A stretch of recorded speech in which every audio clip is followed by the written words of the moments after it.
Hello, good day mga kapots. Di na sa karon sa gym. Ato sang ipasilip ang view sa taas sa mong gym. Ang kagana sa Surigao. Sa karon mga kapots, mag tricep dita. 4 kinds of tricep.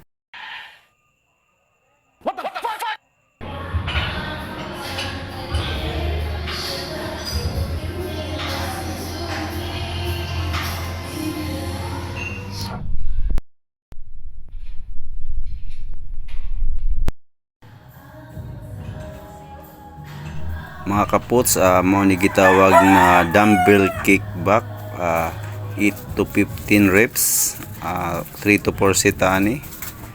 Pwede ka muna sa tuo, pwede ka muna sa wala, depende kung asay imo gusto unahon.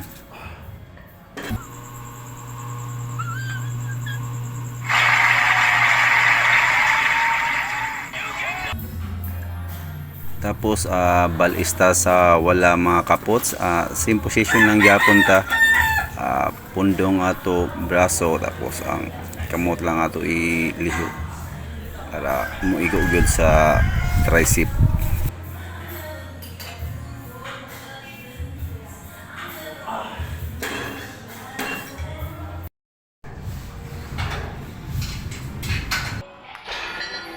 Mga kapots, mga nikitawag na dumbbell overhead. Ito 12 reps gyapon ta, tapos 3 to 4 set. Ang kini mga pots, ang atong bukton kailangan mas okay nakadikit gid sa imong ulo sa may talinga. Ini lang akong gialsa karon kay murag bugat ni siya gamay, mao medyo ni buka ang akong bukton mga kapots.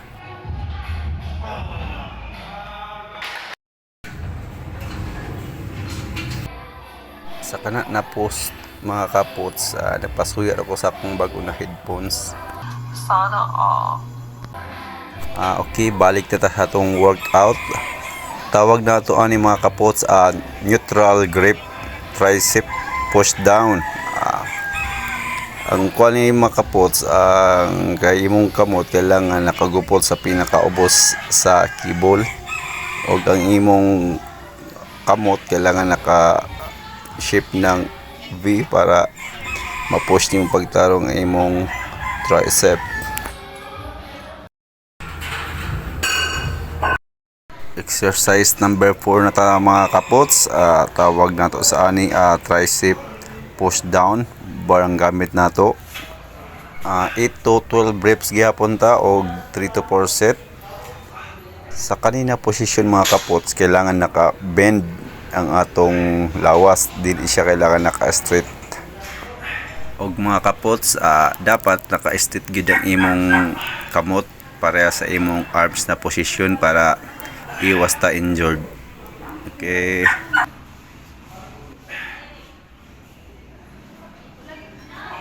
Tapos pagkahuman, pina-flex dayon pinakurat mga kapots. Canals.